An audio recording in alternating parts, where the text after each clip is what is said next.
नमस्कार बंधुरा नतून एक रेसिपिते स्वागत जानाई। आजकेर रेसिपि होच्छे निरामिष आलुर दम। आमरा किन्तु श्रावण मास उपलक्षे अनेकेई বার ব্রত করে থাকি, তাই সেই দিনগুলোতে রুটি লুচি পরোটা খাওয়ার জন্য এই আলুর দমটা কিন্তু বানিয়ে নিতেই পারি, চটজলদি হয়ে যায়। প্রথমেই মিক্সিং জারে কাজু কিশমিশ গুঁড়ো করে নিলাম, দুটো বড় সাইজের টমেটো, আদা আর দিয়ে দিয়েছি গোটা জিরে। এই উপকরণগুলো কিন্তু আমাদের হাতের কাছেই থাকে আর খেতেও কিন্তু চটজলদি বানিয়ে নিলে কিন্তু খেতেও দুর্দান্ত হয়। মশলার পেস্টও বানিয়ে নিলাম। গ্যাস ওভেনে কড়াই বসিয়ে তাতে আমরা দিয়ে দিচ্ছি জিরে, এরপর দিয়ে দিচ্ছি সরিষার তেল, তারপরে গোটা শুকনো লঙ্কা, গরম মশলা আর সামান্য পরিমাণ হিং। এই উপকরণগুলো কিন্তু কম বেশি বাড়িতে থেকেই থাকে। হিংটা যদি না থেকে থাকে দোকান থেকে আনিয়ে নেবেন। নিরামিষ রান্নাগুলোতে যদি হিং দেওয়া যায় অল্প পরিমাণ তাহলে কিন্তু দুর্দান্ত খেতে হয়।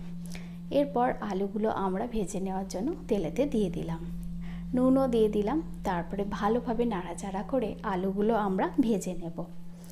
আলুগুলো কিন্তু ভাজতে ভাজতেই যাতে সিদ্ধ হয়ে যায় সেই দিকে আপনাদের খেয়াল রাখতে হবে। আলাদা করে জল দিয়ে সিদ্ধ করার কোনো দরকার নেই।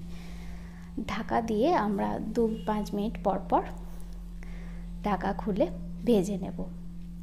দেখুন আলুগুলো অনেকটাই কালার চলে এসছে, আরও কিছুক্ষণ নাড়াচাড়া করব আমরা আলুগুলো।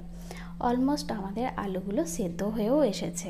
এরপরে যে মশলার পেস্ট বানিয়ে রেখেছিলাম সেটা দিয়ে দিলাম, আবার আলুর সাথে ভালোভাবে মিশিয়ে নেব। আমি কিন্তু এই রান্নাটাতে আলাদা করে কিন্তু হলুদ ব্যবহার করিনি, আপনারা কিন্তু চাইলে হলুদ দিতেই পারেন। তাও দেখুন দেখতে কিন্তু হলুদের মতনই হয়েছে। মিক্সিং ধোয়া জলটা দিয়ে দিলাম। এরপর মিক্সারের যে জলটা দিলাম সেটা ভালোভাবে নাড়াচাড়া করে নিলাম, দিয়ে কিছুক্ষণ ভালোভাবে ফুটতে দেব। দেখুন অনেকটা আমাদের ফুটে এসছে। এরপরে ভালোভাবে নাড়াচাড়া করে, যেহেতু আমরা আলাদা কোনো লঙ্কা বা কাঁচা লঙ্কা ইউজ করিনি, এরপরে চেরা কাঁচা লঙ্কা ওপর থেকে ছড়িয়ে দেব। তারপরে দিয়ে দিচ্ছি সামান্য পরিমাণ চিনি। আবার কিছুক্ষণ ভালোভাবে নাড়াচাড়া করব।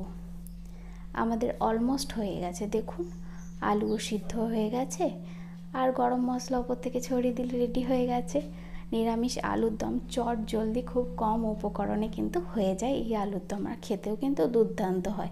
রুটি লুচি পরোটার সাথে খেয়ে দেখবেন, দুর্দান্ত লাগবে। রেসিপিটি ভালো লাগলে অবশ্যই চ্যানেলটি শেয়ার, সাবস্ক্রাইব, কমেন্ট, লাইক করবেন। ধন্যবাদ।